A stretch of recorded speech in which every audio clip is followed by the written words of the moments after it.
Today I want to do a review of this electronic cymbal from a company called Edrums. This is a brand that I've never seen in the United States before until I recently got this one in the mail. They don't sell this at regular stores. You have to buy either through like Alibaba or through some sort of seller.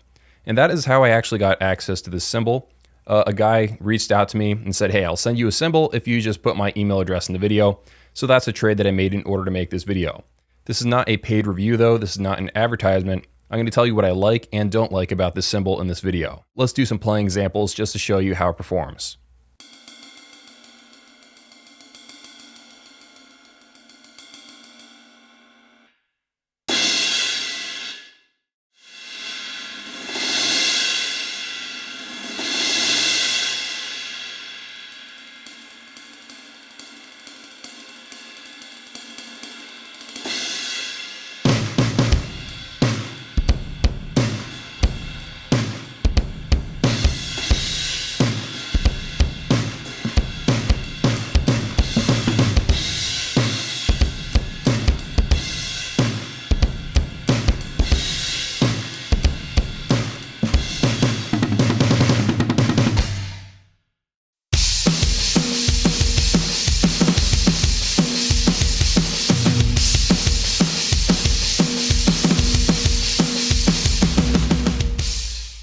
Okay, so now that you've seen some playing examples of this cymbal, let's talk about some details that you need to know about it.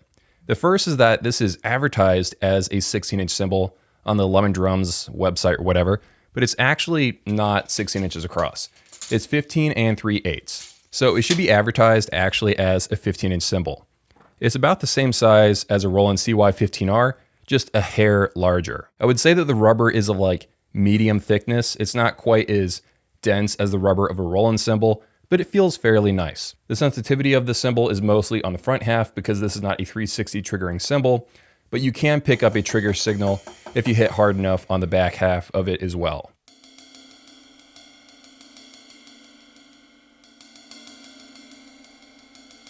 If you flip the cymbal upside down, you'll notice a couple of things about it. The first is that there is a cutout for a Roland style rotation stopper. It's like a V-shaped cutout. That makes it so it can sway this way, but it won't spin from side to side. As long as you have a little metal piece like that from Roland, or maybe a third-party seller, I don't know. This is a ride cymbal because it has 3 zones, but it's also a crash if you want it to be. That's what I use it as on this drum set. This is my far left crash cymbal. As you can see right here, there are 2 inputs, for bell and bow, and then bow and edge. Okay, so far in the video, this is looking like a pretty normal cymbal. It's like a lower cost substitute for a Roland CY15R. But now we gotta move ahead to the weird part of the video. This particular cymbal, and apparently this is not normal for all Lemon cymbals, because I know a guy that also has the exact same one. But on my particular unit right here, this zone and this zone are flipped when I plug in both cables to get bell, bow, and edge zones. Let me show you what I mean. It's not supposed to be like that. Obviously, this is supposed to be a bell sound. This is supposed to be a crash sound. I can go inside of my module and manually switch it over. If I go to kit number 4, and now all of a sudden it's the correct sound because I deselected the head and rim zone and then manually told this to be a bell sound. You're saying, Justin, you have the cables flipped backwards. The answer is no. If I flip the cables backwards the other way, let me just do that real quick. All of a sudden, the cymbal doesn't trigger at all. So this particular cymbal has some sort of weird thing going on in the wiring. So I have to do the workaround where I have to, in each individual kit that I want to play, tell this zone to be a bell and this to be the edge. A really funny side effect that I wasn't expecting is that to choke the sound, just grabbing the edge doesn't work because it thinks that this is the bell. So to choke the sound on this particular unit, I have to pinch the bell zone. Isn't that weird? I never expected that to be the case, but because it thinks this is the edge, you gotta choke that zone. Oh, by the way, I'm not a fan of how there's a ridge right here.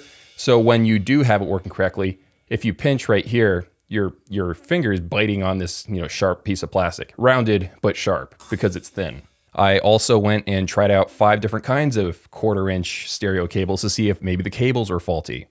I tried out a bunch of different trigger presets inside of my Roland module. So step 2 was to contact people. I contact the guy that runs the channel Demonic Sweaters because the same seller reached out to him and gave him a Lemon 16-inch 3-zone cymbal as well. So he has the exact same cymbal from the exact same seller. And it turns out his is working fine. I think he has a TD17 module, so he's got a Roland module too. He's using probably similar trigger settings to me, and he said that this is the bell and this is the edge. So what I'm saying is that my unit is a lemon. But the fact of the matter is, I use this as my far left crash cymbal. I just wanted to have a larger crash cymbal over here, so this is going to stay on my drum set for the foreseeable future. It triggers fine for what I need it to do, and if you do the workaround, you can get all three zones working. But that is definitely something not in its favor. Because of the zone issue, I don't know if I would recommend you buy this if you were going to use it as a ride cymbal, because you might end up getting into a situation where you have to manually switch all the zones on every single kit inside of your module, or somehow flip the MIDI settings so you tell your module that this is a different MIDI note than this. I don't know exactly how I would go about doing that, but maybe that's also a possibility. But because I'm just using this as a crash cymbal, I'm still fairly happy with it. It's just kind of annoying that the zones were flipped. That is not the case with every single lemon cymbal though, as I've said. Yeah, it's just a cymbal that exists to me. I don't really feel strongly one way or another about it. Have an amazing day, and I'll see you guys in a few.